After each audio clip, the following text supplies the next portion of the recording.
Well, today I'm going to be working on the 1916 Sears Silvertone. Not really sure of the model, but it was their premium model of the day. It's right there. It's been there for a while because I've been waiting on some motor parts. One of the spring barrels is damaged.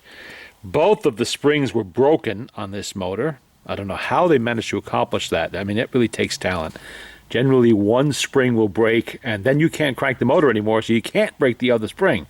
Somehow, whoever managed to break both mainsprings. First time I've ever seen that.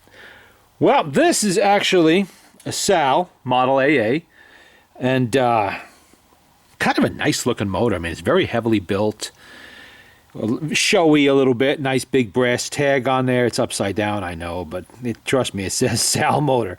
SAAL Motor Company, Chicago, Model AA. This one is the parts motor. This was donated by another Silvertone machine that had its cabinet chopped in half. It turned up at a flea market. A friend of mine found it. And the motor is essentially the same. The spring barrels are the same, which is what I really need off this.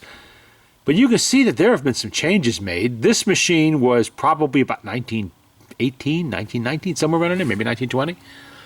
You can see right away, one, the fancy brass tag is now no longer on it.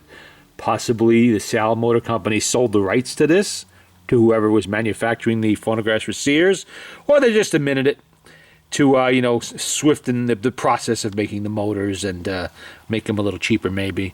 But you notice right away, this motor has heavy cast parts here and here.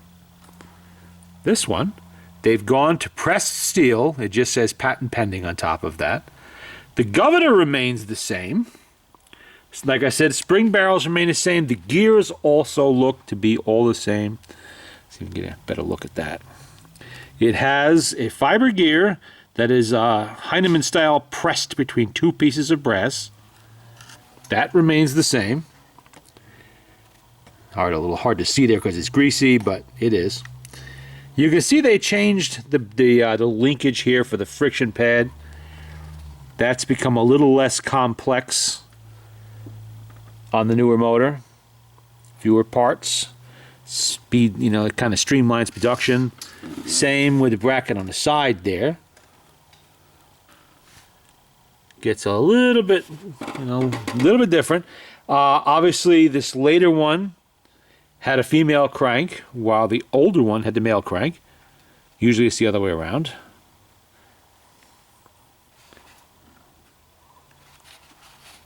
Other than the springs, that's all that was really wrong with this motor. That had been it's not even that dirty. Really isn't. I mean, I cleaned the spring barrels when I took the springs out. But they weren't really much dirtier than what you see there. This one's got a little bit more filth on it, but really not excessive, given its age. Now, my guess here is that with SAAL, and I've noticed this, with manufacturers of motors specifically that don't actually make the whole phonograph, it seems that they're a little bit showier with how their motors look because they have to basically sell them out of the machine. They have to go to these manufacturers and say, hey, buy our motor. Here it is. Take a look at it. It needs to look a little impressive. I've noticed this with the Garrard on the other side of the pond, and I've noticed this with some of the Heinemann motors. A little bit showier, big name on it and all of that. You look at a Victor motor, you're never going to see the Victor name on it anywhere. It's just not there. They didn't bother. They didn't bother to put their name on it because they made their own motors. They knew exactly what it was. They weren't trying to impress anybody. It was impressive enough in how it performed. They didn't have to kind of push it. But if you were a manufacturer of just motors and other hard parts of the phonograph, not cabinets and all of that, then I guess you had to make a little bit more effort to make your motors look a little bit, kind of stand out a little bit in the crowd. I'm guessing that was what was going on here. Why this one is less impressive? Don't know. They may have sold the rights to it to another company or manufacturer, or just figured they didn't need to because the Silvertone contract was big enough that they're going to sell 500,000 motors anyway, and they really didn't need to worry about selling the motor anymore because Sears understood how well it worked. That could be the reason, but or just times had marched on and they needed to streamline production to keep costs down and all of that, and that happens. And look at the stack of washers, the felt washers under there. I think there are actually 3 of them. They look original too. They must have had to realign the crank for some reason, which means there was a change to the cabinet. While this one, you only have one. You can barely see it under there. It's just one washer. Let's turn around and look at the other side. Put down the flashlight. Sort of carefully move that around.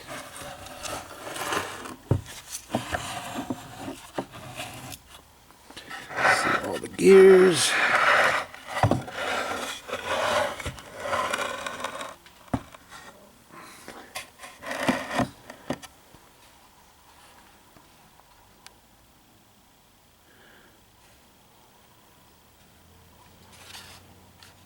Now, I actually saw one of these motors on eBay, not selling for a whole lot of money, and it was advertised as coming out of a Silvertone, but because it did look a little different, I didn't want to take a chance on it.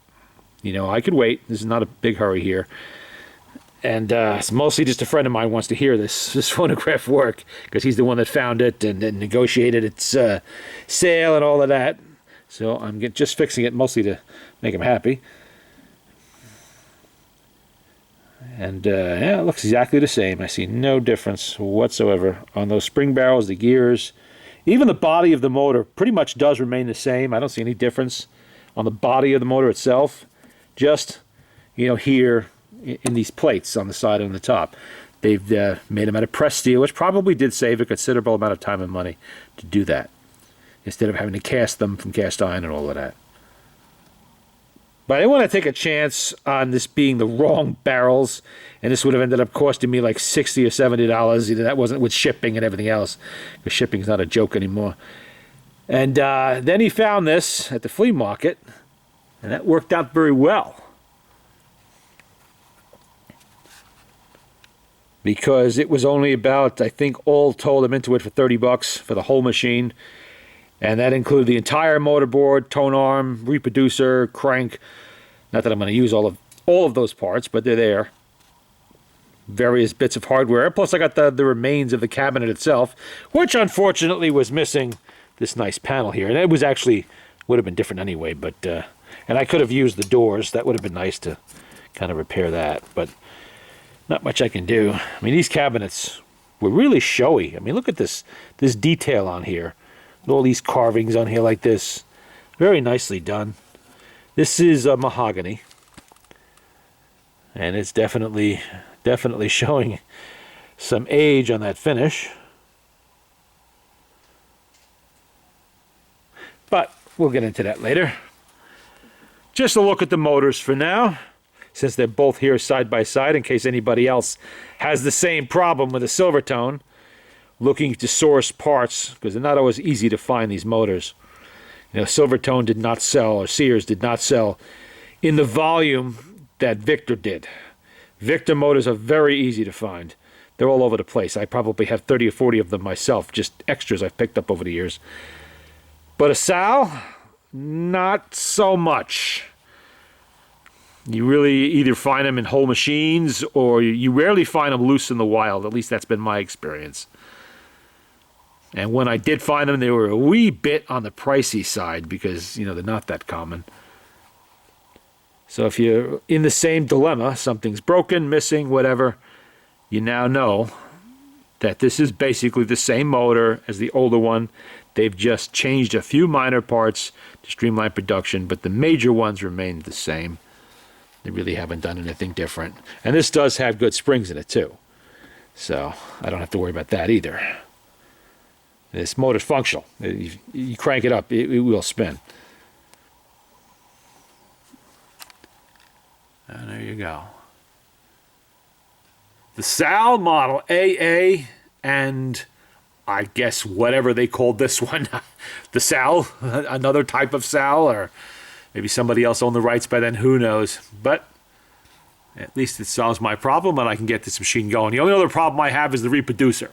Sears, I mean, whoever made them for Sears made them out of pot metal, and there's a little screw and ring you have to remove to take out the diaphragm and install the new gaskets. And you can imagine how nicely stuck that is. I literally have them entirely soaking in not PV Blaster, Croil, to see if somehow that might assist it in coming off. I was able to pick out the petrified pieces of gasket, but in order to reassemble it, that ring has to come off, and it's small, thin, and delicate. Definitely a candidate for instant breakage if I try to force it. But fortunately, I have discovered a Victor reproducer.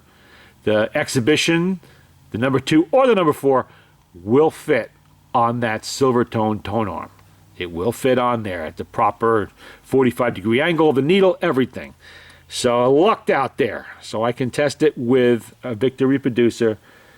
And I think the number 4 is what I'm going to go with, because that's got a diaphragm roughly equivalent to what the Silvertone one had on there in size. So it'll be about the same performance.